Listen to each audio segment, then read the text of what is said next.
네, 떠도는 여러분의 고견을 떴습니다. 오늘 떠평은요, 논평이나 글이 아니라 기사가 떠들고 있고요. 그 기사 밑에 댓글 단계 떠들고 있습니다. 기사는 제목이요, 이재명 보도 한동훈과의 설전 내세웠다. 민주의원들 홍보물 보니, 이런 기사입니다. 한마디로 이재명 사진을 내건 게 아니라 민주당들이 한동훈 사진 내놓고 홍보물을 돌린다네요. 조선일보 최혜승 기자가 쓴 거 일단 그대로 읽어드립니다. 더불어민주당 일부 의원들이 홍보용으로 만든 의정활동 보고서에 자당 이재명 대표가 아닌 한동훈 국민의힘 비상대책위원장과 찍은 사진을 게재해 화제다. 주로 법무부 장관 시절의 한 위원장과 국회에서 대치하는 사진들이었다. 민주당 소속 A 의원은 4년간 활동을 담은 종합의정보고서 13페이지에 대정부 질문 장면 사진을 크게 배치했다. 해당 사진은 지난해 대정부 질문 모습으로 사진 속 한 위원장 검정 마스크를 쓰고 있다. A 의원은 사진에 윤석열 정부 상대로 한 대정부 질문이라는 문구를 적은 뒤 윤석열 정부의 인사 실패와 굴욕 외교 질타, 청와대 개방 활용 비선 실세 의혹, 지방대 정원조 원전 검토 등의 질문 내용을 열거했다. B 의원도 4년의 의정활동 보고서를 공개하며 6페이지 상단에 장관 시절 한 위원장과 설전을 나눈 장면을 배치했다. 이 역시 지난해 장면이다. 당시 한 위원장과 B 의원은 법무부의 인사정보관리단 설립 필요성을 놓고 대치했었다. 해당 지면에는 B 의원이 대표 발의한 법안들이 소개되어 있다. C 의원의 약정 보고서에는 한 위원장의 사진이 이재명 민주당 대표의 사진보다 먼저 들어가 있기도 했다. C 의원은 지역구 관련 의정 활동을 소개하며 지난달 14일 국회 예결위에서 한 위원장의 질의하는 사진을 넣었다. 사진 위에는 투 한종훈 장관이라고 적혀 있다. 이후 두 페이지 뒤 하단에 C 의원과 이재명 대표가 후쿠시마 오염수 투기 중단 관련 범국민 대회에 참여한 사진이 작게 실렸다. 의정활동 실적을 홍보하는 의정보고서에는 지지자의 마음을 사로잡기 위해 자기 당 대표나 대통령의 사진을 앞세우는 게 통상적인데 여당 비대위원장의 사진을 앞세운 것이다. 자, 이런 기사인데요. 그러니까 이 한마디로 지금 민주당에서 이재명 사진 찍은 거 올려봐야 득이 안 된다 보는 거예요. 이 의정활동 보고서라는 건요, 국회의원들이 자기의 말하자면 레주메, 홍보물이에요. 거기에 총선에 지금 몇 달 앞으로 나와 있으니까 공천도 받아야 되고 지역 구민들한테 만약 표를 받으려면은 가장 인기 있는 인물을 내세우거든요. 그러면 이제 민주당 같은 경우에는 이재명을 내세워야 되는 거 아닙니까? 그런데 이재명보다 한동훈 장관과 나는 싸운 사람이다. 한동훈 장관에게 낸 심지어 질의한 사람이다. 질문한 거, 질의응답한 거, 이거를 내세워요 먼저. 그 다음에 이재명과의 사진은 그 뒤에 그 한 다음 페이지에 조그맣게 이렇게 내세우고, 이만큼 이재명 내세워봐야 득이 될 게 없다. 그런데 왜 지금 민주당은 친명계 목소리가 크고 왜 짝소리도 못하냐? 이건 뭐냐면 혹시나 이재명이 계속 공천권을 행사할 경우에 대비해서 이재명의 맞짱 뜨지 않는 것뿐이지 겉으로는 그냥 맞짱 안 뜨는 척하면서 속으로는 이재명 마케팅해서 야야야 이재명 마케팅하면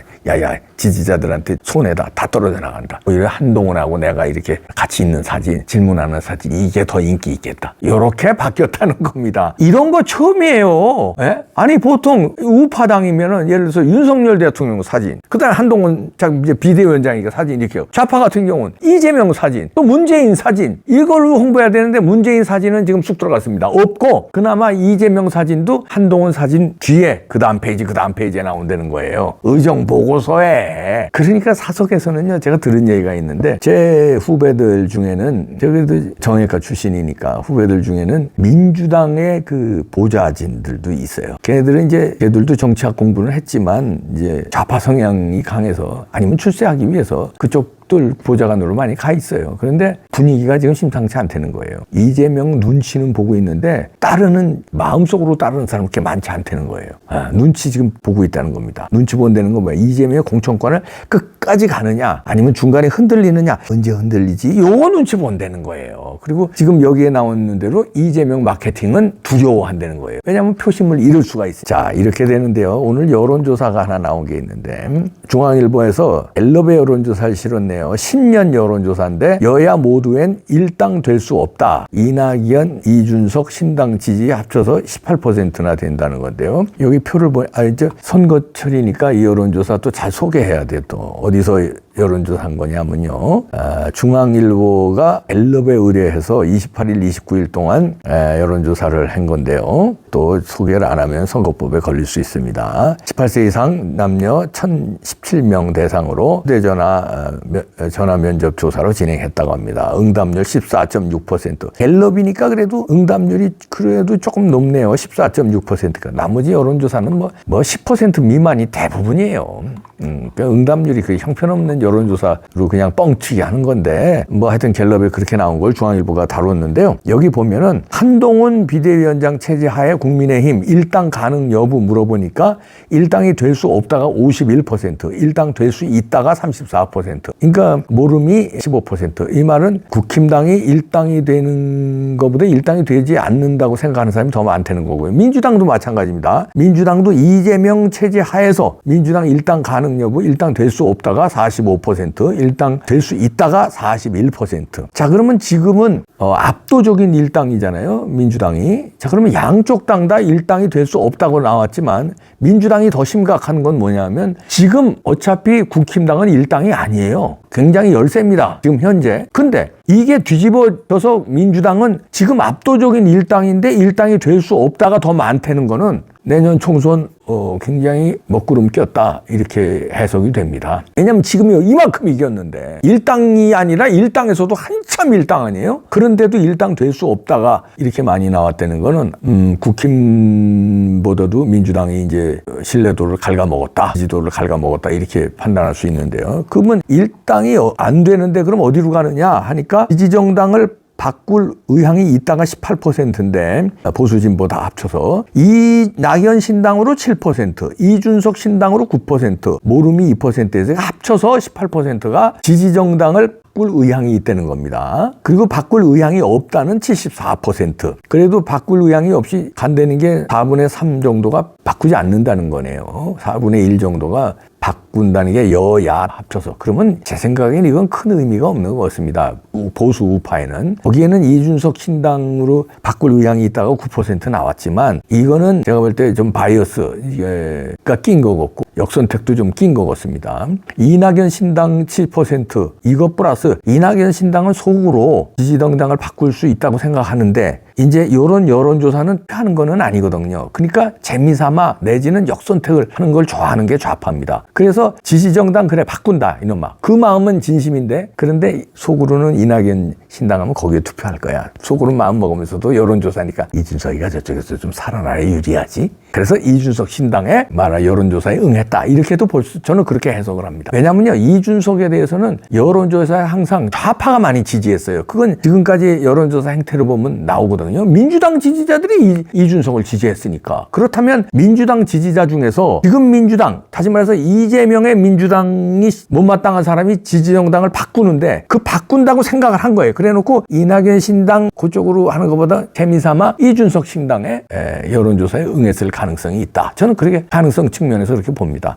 이봉규 해석이에요. 왜냐하면 그동안의 행태를 보면 이준석을 지지하는 사람은 호남이 많았고 그 다음에 민주당 지지자들이 많았다. 그렇다면 3단 논법에 의해서 만약에 민주당 지지 성향을 바꿀 의향이 있는 사람들은 여론조사에 이준석 신당으로 간다고 응답할 것이다. 그러나 막상 표를 찍을 때는 이준석 신당에 찍겠느냐, 이낙연 신당에 찍든지 아니면 기권을 하든지 그렇겠죠. 이재명 민주당의 비판적인 민주당 지지자들을 얘기하는 겁니다. 보수우파 지지자들 말고요. 이재명 지지자에 실망한 사람, 이재명에 실망한 민주당 지지자들 어디로 갈 거냐? 결국 표 찍을 땐 이낙연 신당 찍든지 아니면 기권할 텐데 여론조사에는 왜냐하면 보수가 분열돼서 보수가 그래도 압도적인 다수당이 되는 건 싫어하니까 그래 이준석이 한번 여론조사로 띄워주는 거지. 표는 절대 안 찍지. 근데 이준석이 했단 너나 먹으라 해서 9% 정도 나온 거다. 저는 그렇게 해석합니다. 자, 이런 걸로 보면은 갤럽의 여론조사 믿을 수 없지만 그나마 응답률이 높은 한국의 여론조사 중에서 그래도 응답률이 높은 거니까 어느 정도 추세나 이런 걸 감안한다면 압도적인 일당은 안 나올 수 있다는 게 더 우세하다. 그러면 민주당이고 국힘당이고 압도적으로 나오기 힘들 수도 있겠다. 그러면은 국힘당이 그런 면에서 좀 더 유리하다. 왜냐하면 어차피 국힘당은 지금 다수당이 아니었잖아요. 민주당의 쇠락의 이 하나의 추세다. 이렇게 보면 앞으로 남은 4개월여 동안에